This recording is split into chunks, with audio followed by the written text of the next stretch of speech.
Welcome to the Kottke Ride Home for Thursday, February 3rd, 2022. I'm Jackson Bird. Today, when did we start counting?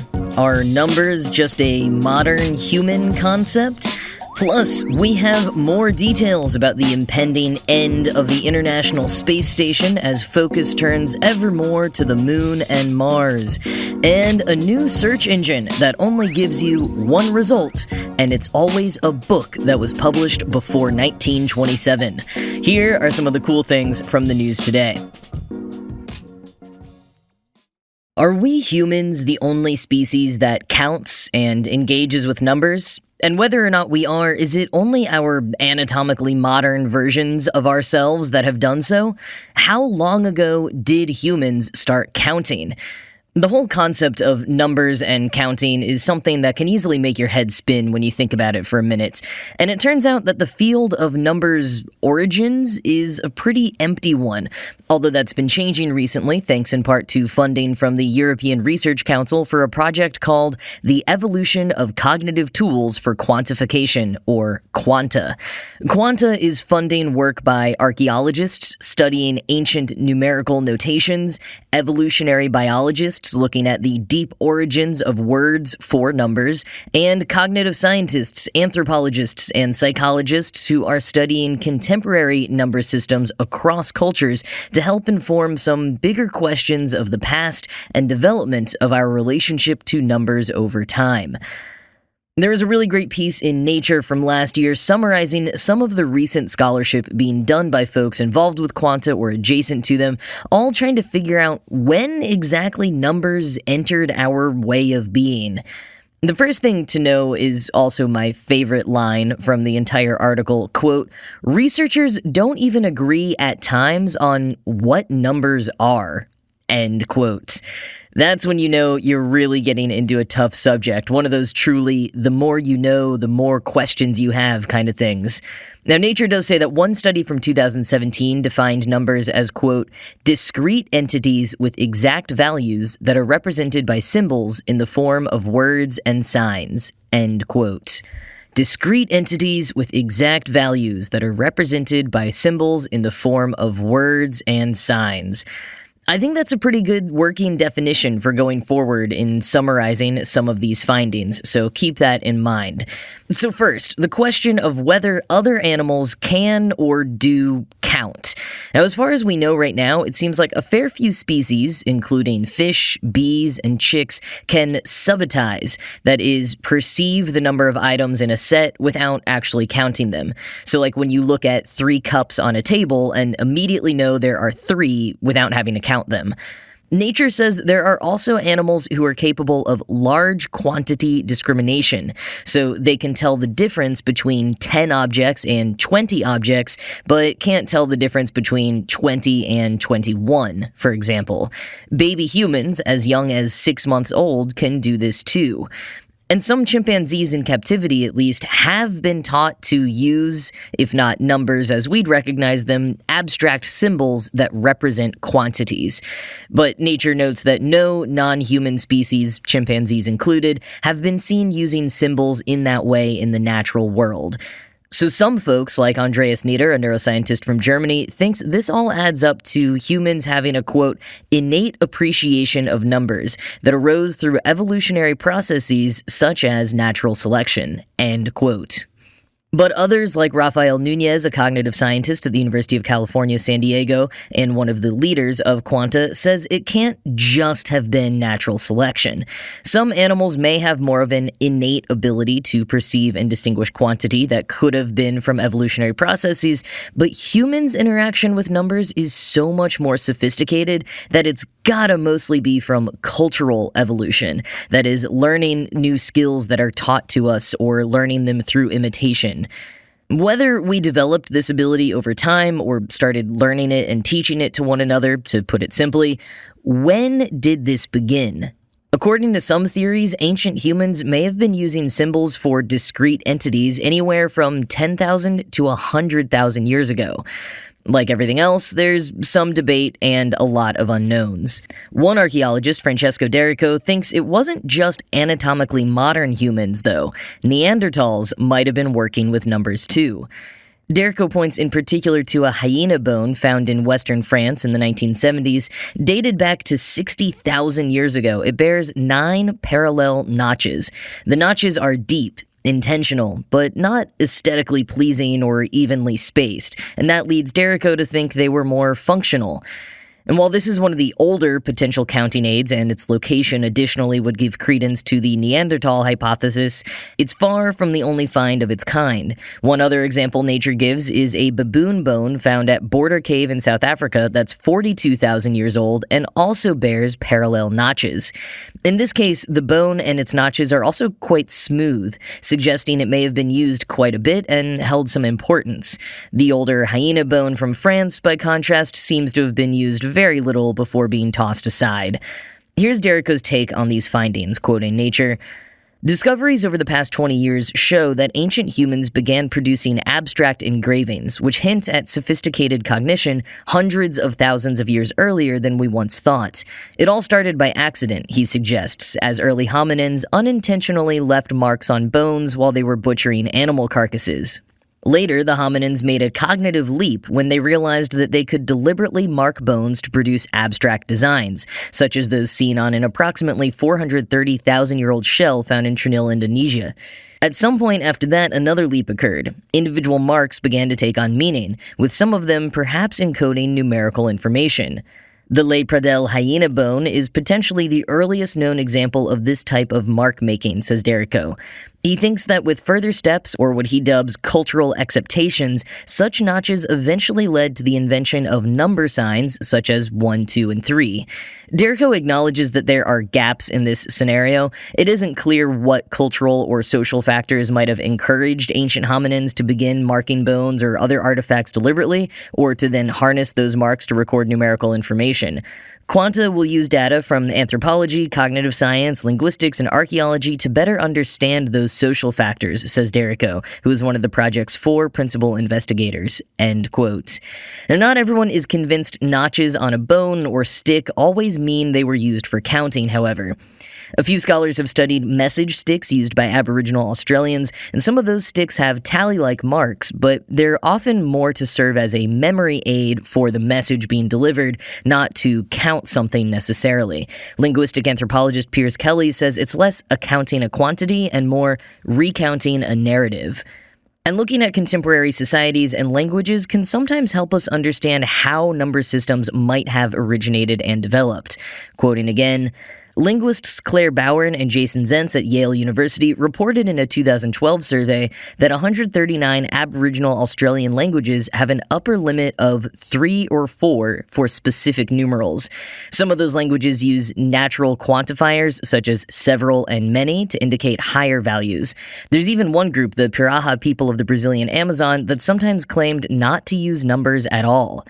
Overman and other researchers stress that there's nothing intellectually lacking about societies that use relatively simple number systems. But she wondered whether such societies might provide clues about the social pressures that drive the development of more elaborate number systems. End quote. One potential social pressure? Goods. Material goods. Could that presence of material goods have driven the development of number systems? Overman found that of 33 contemporary hunter-gatherer societies, those with number systems that had an upper limit around 4 tended to have very few material possessions, whereas those with higher upper limits had a, quote, richer array of possessions, end quote. Those with more complex systems additionally tended to use base 5 or base 20 systems, which suggests the counting may have begun on their fingers rather than, for example, using a notched stick or bone.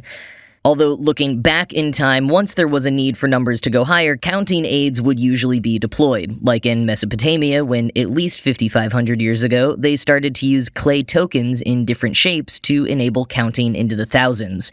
But there's one other way to investigate the origin and development of number systems: language. Quoting again, evolutionary biologist Mark Pagel at the University of Reading and his colleagues showed that low-value number words, 1 to 5, are among the most stable features of spoken languages. Indeed, they change so infrequently across language families, such as the Indo-European family, which includes many modern European and Southern Asian languages, that they seem to have been stable for anywhere between 10,000 and 100,000 years. This doesn't prove that numbers from 1 to 5 derive from ancient cognates that were first spoken tens of thousands of years ago, but Pagel says it's at least conceivable that a modern and a Paleolithic Eurasian could have understood one another when it came to such number words. End quote. And this idea that the words for small numbers have been stable for tens of thousands of years was found using computational tools based on the frequency of word replacement in languages over time, using historical examples we have evidence of to extrapolate for longer periods of time deeper into the past. Not everyone buys it, though. University of Pennsylvania historical linguist Don Ringe doesn't think the stability of those number words can confidently be projected that far back, even if they've been shown to be stable in recent millennia. And that kind of sums up a lot of this field. We've got a ton of tools at our disposal now and can make a lot of educated guesses, but it's still tough to confidently say exactly when or how numbers emerged in our cultural consciousness. So many complicated systems we have now to try to understand the genesis of it all. Something that seems so simple and is yet so elusive in its origins.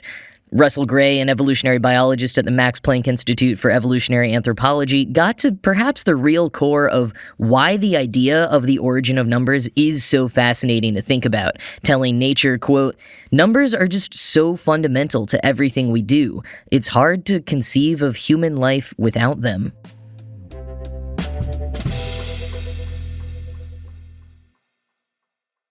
The writing's been on the aluminum wall for a while. Facing mounting repairs, the International Space Station has seemed on its way out for several years. The original life expectancy for the 21-year-old spacecraft would have seen it retired 5 years ago. International tensions between Russia, the US, and China, and development of China's own space station, Tiangong, have contributed to questions about the ISS's future. At the end of last year, the Biden-Harris administration announced their commitment to operating the ISS through 2030, in cooperation with the other International Space Agency partners who also work on the ISS. And earlier this week, NASA published an update on how they intend to spend the last 9 years of the ISS's life, and what will physically happen to the station at the end of 2030. In short, the ISS will continue its day-to-day experiments and operations and work on setting the private space industry up for success in the post-ISS world of the 30s. Quoting Scientific American, NASA has been laying the groundwork for that transition for some time now. For example, in December 2021, the agency awarded a total of $415 million to 3 companies, Blue Origin, NanoRacks, and Northrop Grumman, that are leading efforts to build private space stations in Earth orbit. NASA also holds a separate agreement with Houston-based company Axiom Space, which will launch multiple modules to the International Space Station starting in late 2024. These modules will eventually detach from the orbiting lab, forming a privately operated free flyer in orbit. The agency has said that it wants at least one of these private outposts to be up and running before the ISS is decommissioned so that there's no gap in orbital research. Such work is needed to prepare for ambitious efforts like a crewed mission to Mars, which NASA aims to pull off in the 2030s. End quote. So that's the larger goal for the coming decade, and when time is up, the ISS is going to be dropped into the Pacific Ocean. First, it will need to get a boost from visiting spacecraft, likely Russian ones or maybe a private US company, that will push the ISS out of orbit and aim it at Point Nemo in the South Pacific uninhabited area, the ocean location furthest from land. According to the Washington Post, somewhere between 250 and 300 spacecraft are buried in these waters, leading some to refer to it as the Spacecraft Cemetery. Thinking about the end of the ISS is kind of sad. It's been operational since I was in 5th grade, so it feels like a constant that's been there my whole life. And certainly the idea of it being replaced by private entities marks it as the end of an era, a whole new frontier in space.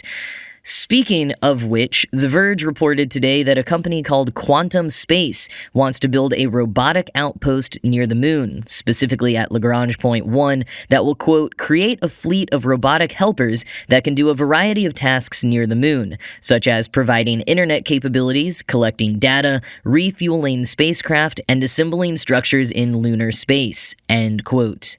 The president and CEO of the company is Steve Jerzik, who was NASA's acting administrator from the time of President Biden's inauguration until last May. So he's got a bit more of an inside perspective compared to other private companies, and he's got the right idea. Most private companies are looking to put passenger space stations into orbit, sort of replacing the retiring ISS. But NASA is leaving low Earth orbit for the moon, and while there are already private companies employed helping with the Artemis program, Jerzik sees a lucrative gap to assist with lunar exploration in other ways. Quantum Space plans to send a test robot to L1 in spring 2024, which will be well ahead of NASA's continuously delayed human lunar landing in 2025 or later. The 20s are really shaping up to be quite something in space.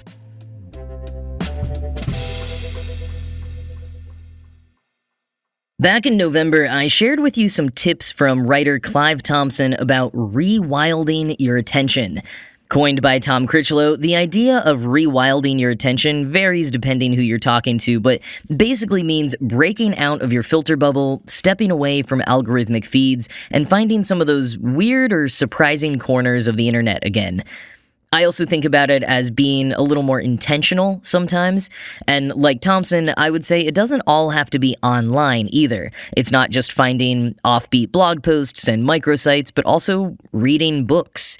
And to that point, Thompson has created a new search engine called Weird Old Books.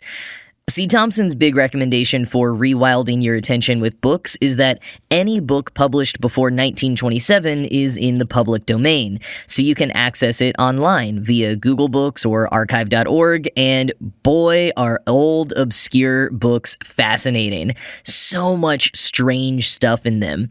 Thompson does acknowledge, quote, the past being the past, there's a ton of flat-out nativism, racism, and gibbering misogyny, but also people fighting against that too, end quote. And that is one cool thing about really old media, seeing how some ideas or opinions that we think of as thoroughly modern have actually been around for a really long time, for better or worse.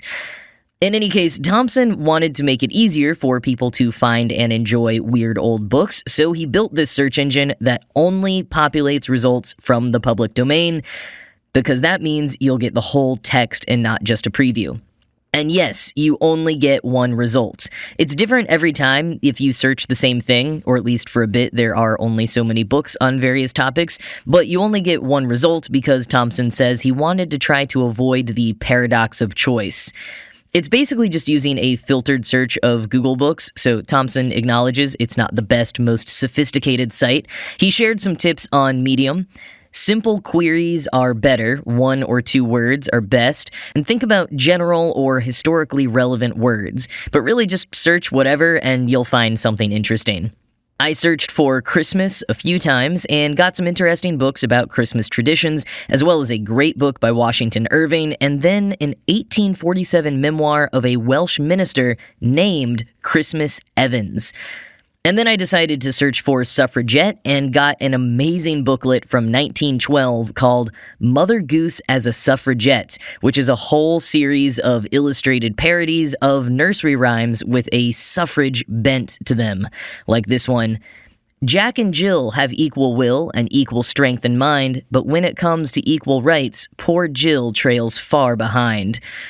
It's amazing, and I can't wait to see what else I find on this search engine. Rewilding your attention definitely isn't a productivity hack by any means. It's just as easy to get sucked into a rabbit hole that wasn't placed in front of you by an algorithm, but it does at least tend to leave you a little more inspired or uplifted than an hour or 7 of doom scrolling.